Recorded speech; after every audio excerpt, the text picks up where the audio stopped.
Hello and welcome back. In this video, I'm going to dispel some of the myths. I'm going to try to dispel some of the myths that family back home have of those who are living in Canada. And what is that? Well, let's say the main one. Let's talk about that.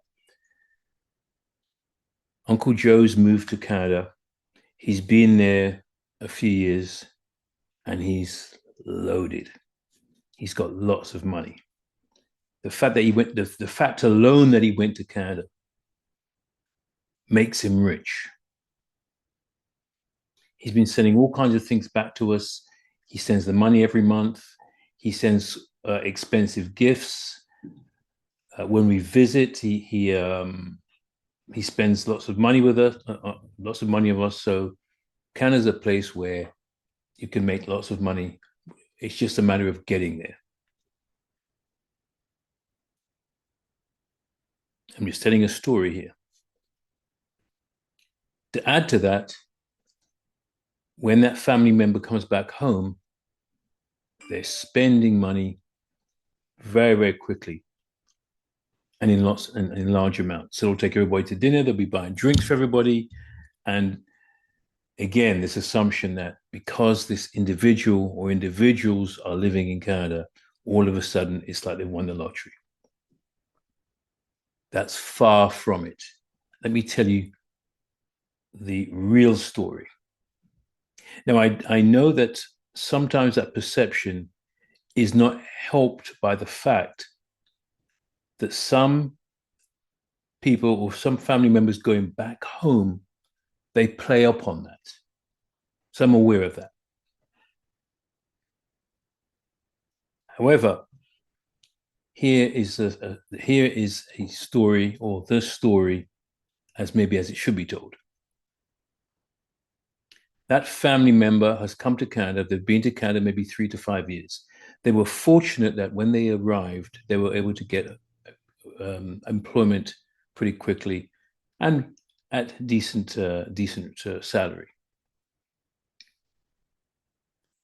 They're coming back home maybe after a period of time, and they need some money to come back with. So they've paid their flight, return flight. They have a place to stay when they come back. So all they need is spending money.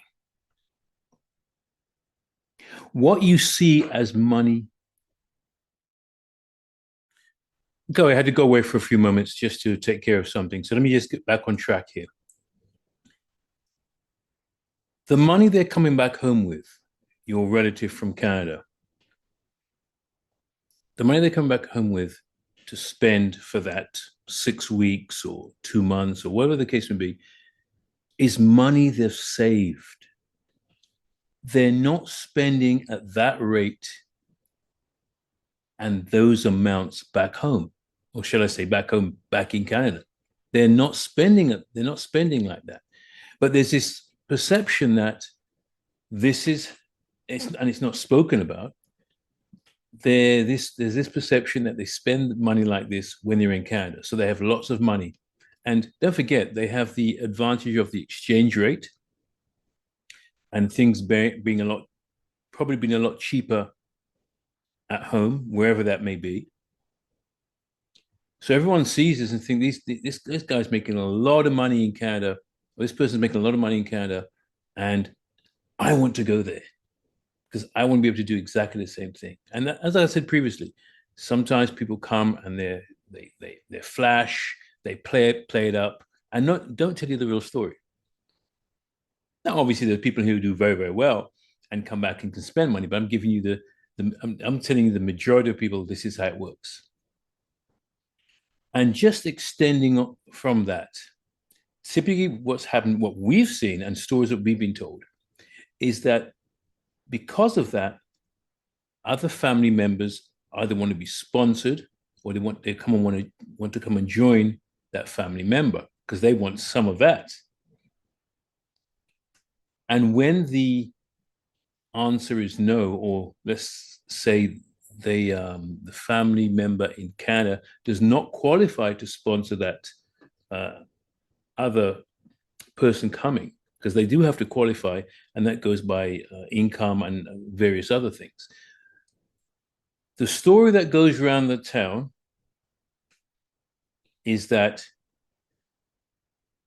John didn't want me to come because he didn't want me to have the lifestyle that he has. And most of the time, it couldn't be further from the truth. Your family member didn't qualify, or they really cannot take care of you because they're still settling themselves and trying to establish a foundation for themselves. And again, family relationships are affected by that because family members at home who really don't know how the system works or how things really are in Canada, they perceive it as that person doesn't want me to come up like they have.